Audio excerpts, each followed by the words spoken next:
Olá pessoal, tudo bem? Vamos então retomando as nossas gravações acerca do mundo mágico do direito das famílias. Lembrando que até o presente momento nós já trouxemos para vocês os princípios constitucionais, já pontuamos por demais o conceito do casamento. Dentro de conceito falamos da natureza jurídica do casamento e ainda trouxemos os chamados planos, a escada pontiana do direito, né? Ou seja, trouxemos aquela subdivisão em três partes, cabeça, corpo e membros, né? Ou se vocês preferirem, Isis, Osíris e Horus, Eusádios, Poseidon, ou até mesmo o átomo composto por elétrons, prótons e nêutrons. Qual que é essa parte? O plano de existência, o plano de validade, onde falamos das causas de impeditivas e suspensivas, e derradeiramente o plano de eficácia. Esse plano de eficácia ventilamos os efeitos pessoais e trouxemos os deveres do casamento. E a partir de agora eu quero falar das formalidades do casamento, mas dentro dessas formalidades eu quero trazer um tópico específico, um tópico que vai ventilar o que, prof? Tanto a celebração quanto a habilitação do casamento. Então, tópico novo a partir de agora, a habilitação e celebração do casamento. Mais uma vez,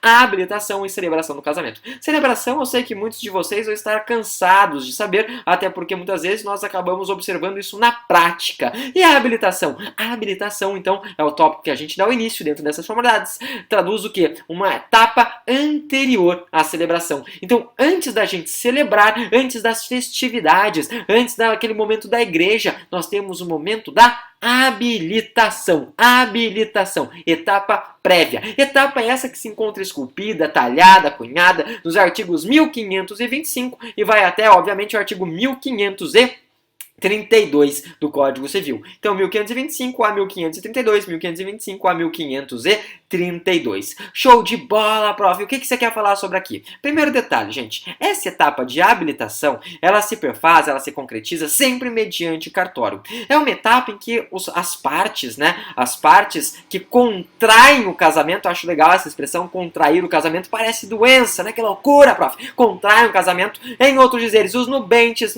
vem da ideia de noivos, né? Então, os nubentes, eles, ao contraírem o casamento, eles precisam primeiro fazer o quê? Manifestar, declarar a sua vontade. Deve, então, de certa forma, ventilar, ou seja, que eles querem, que eles têm essa pretensão de ficarem juntos, together, né? Se amem pro resto da vida. Ai, mas uma das partes não se faz presente. Se uma dessas partes não se faz presente, é possível, obviamente, que essa vontade seja ventilada, seja materializada por intermédio de quem? De um eventual procurador, tudo bem? Sem nenhum problema, sem nenhum entrave. Lembrando, contudo, entretanto, que essa manifestação de vontade dos nubentes deve ser realizada, como eu disse, num cartório. Em outras palavras, eles, pessoalmente, eles vão onde? Realizar essa manifestação perante o ofício de registro civil, né? O oficial de registro civil. Lembrando sempre que o Ministério Público, MP, né? MP significa o quê? Mero palpitador, ele deve ser escutado, porque ele participa de tudo, né? O mero palpitador, o Ministério Público.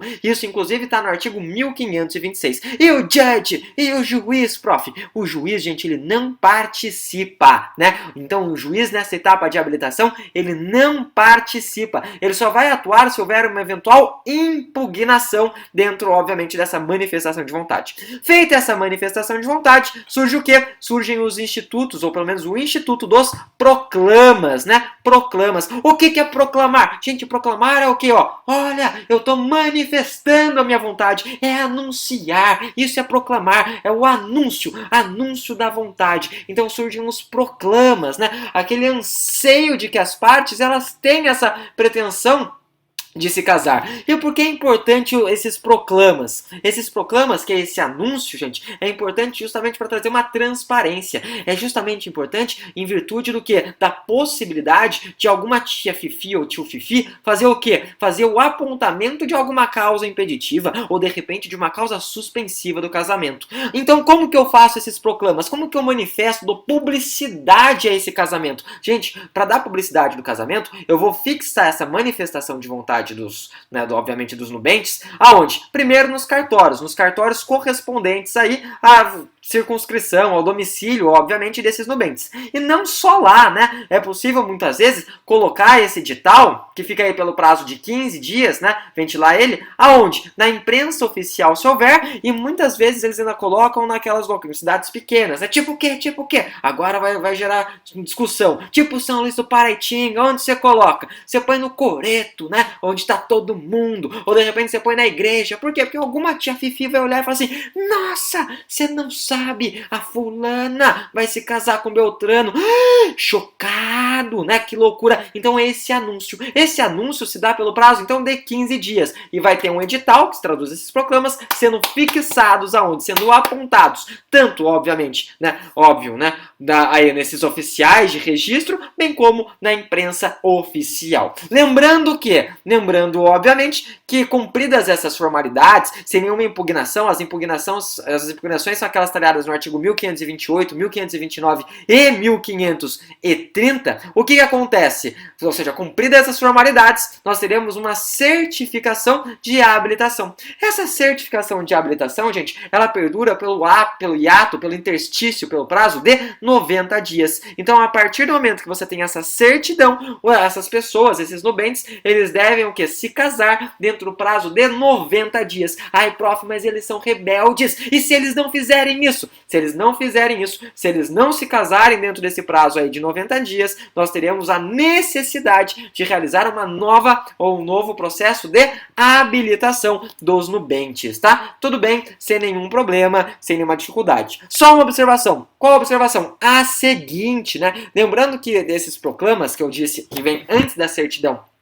de habilitação, eles eventualmente podem ser dispensados. Quando que eles podem ser dispensados? Em algumas situações que demandam uma certa urgência. Lembrando, obviamente, que existem várias modalidades de casamento. Essas modalidades de casamento que têm especificidades acerca da certidão e da habilitação diferenciadas, nós ventilaremos aí mais pra frente em blocos oportunos, tá? Tudo bem, sem grandes entraves, sem grandes dificuldades, terminamos então a habilitação do casamento. Dita a habilitação, eu quero partir para qual assunto? Celebração do casório, celebração do casamento. Vocês sabem, muitos já observaram que existem várias formas de celebração, vários cerimoniais, tem o da água, tem o da árvore, mas não é disso que eu estou falando. Eu estou falando daquelas especificidades, daquelas particularidades que devem se fazer presentes para a validade de todos os casamentos, né? Então, o que é necessário observar? Gente, primeiro detalhe, esse casamento, para ser celebrado, ele precisa de uma data previamente designada, né, perante a autoridade competente. Quem que é a autoridade competente? A autoridade competente é o juiz de paz. E daí vocês sempre me perguntam, quem que é o juiz de paz? É um juiz muito fofo? É um juiz terno, meigo, que é da paz? Não, prof.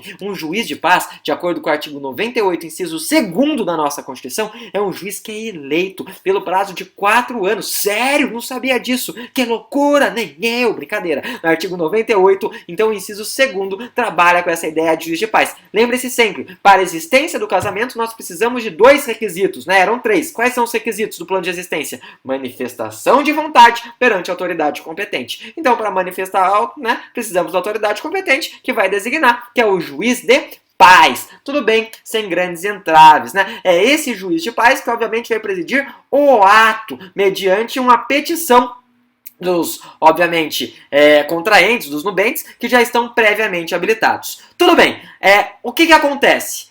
Temos aí um ato solene. A gente sabe que todo casamento ele tem uma formalidade, ele tem um rito, né? Isso é a ideia de solenidade. Aqui, dentro do nosso código, a celebração, que está nos artigos 1533 até o 1542, ele também traz em seu cerne, seu âmago e seu bojo o quê? Uma solenidade. Como que é essa solenidade? Não basta também só o juiz. Nós precisamos do quê? Nós precisamos que esse casamento ele seja realizado, materializado em cartório. Até porque nós falamos de casamento civil e também aquele casamento religioso, mas o casamento civil é aquele que acaba sendo ventilado. O casamento religioso ele produz efeitos civis. Então vamos observar o casamento civil. Onde que ele é realizado? No cartório. No cartório, sempre de portas abertas e com pelo menos 2 testemunhas, tudo bem? Observem o seguinte, por que portas abertas? Porque todo filme acontece isso, e eu gosto muito de filmes, eu sou cinéfilo. O que acontece nos cinemas? Gente, exemplo, o casamento da minha melhor amiga, fica como dica, né? Ou seja, para vocês assistirem, casamento da minha melhor amiga. O que acontece? No final do filme, louco, spoiler, prof, mais ou menos, mas o filme já tem aí mais de uma década. O que acontece? O sujeito, ele abre as portas para, obviamente, alegar uma causa de impedimento, uma causa suspensiva do casamento. Então, em outras palavras, a ideia das portas abertas é justamente franquear, possibilitar que algumas pessoas possam trazer o quê? Essas causas suspensivas e impeditivas do casamento. Causas que possam obstar, eventualmente, aí, o casamento. Show de bola? Só que tem uma discussão. Que na verdade não é nem discussão, é observação. Qual observação? Se o casamento não for realizado em cartório, se o casamento for materializado, concretizado, né, em outra localidade, que não cartório, tipo aonde? Na igreja, prof. O que acontece? Nós temos uma modificação com relação ao número de testemunhas.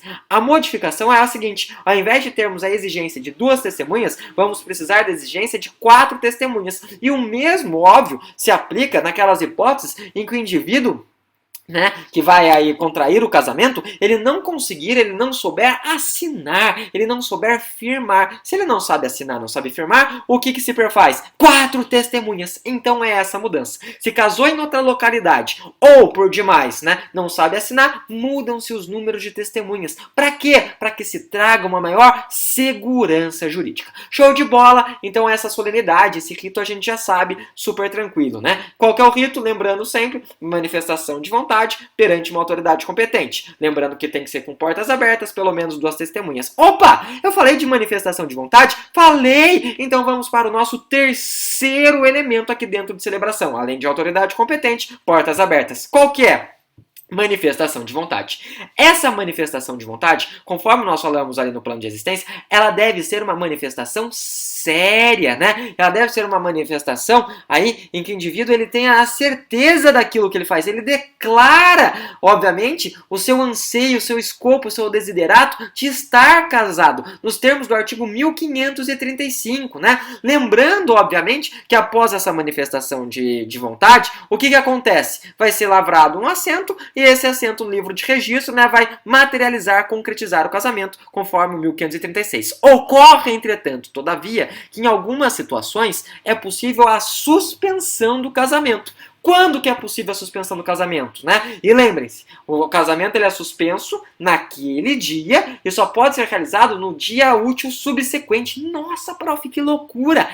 Sabe quando que acontece? Quando a manifestação de vontade não é séria. Sabe aquela situação que o sujeito ele realiza uma manifestação jocosa? Ele, de repente, na hora de se casar, ele fala assim, olha, sonhei que estava me casando, Wesley Safadão. Ou, de repente, ele vira e fala assim, terno cinza, né? Você quer se casar? Não quero.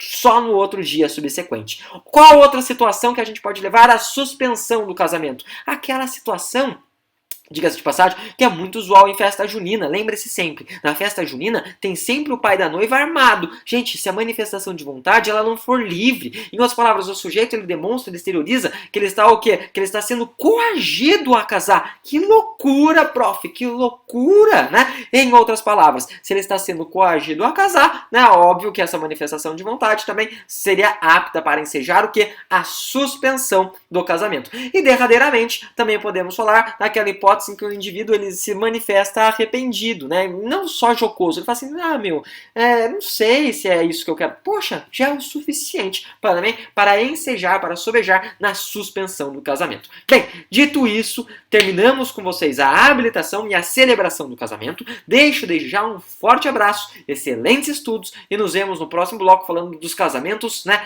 propriamente ditos, ou em outras palavras, algumas espécies, algumas formalidades específicas de casamento. Desde já, então, um forte abraço e excelentes estudos. Até mais, gente. Tchau, tchau.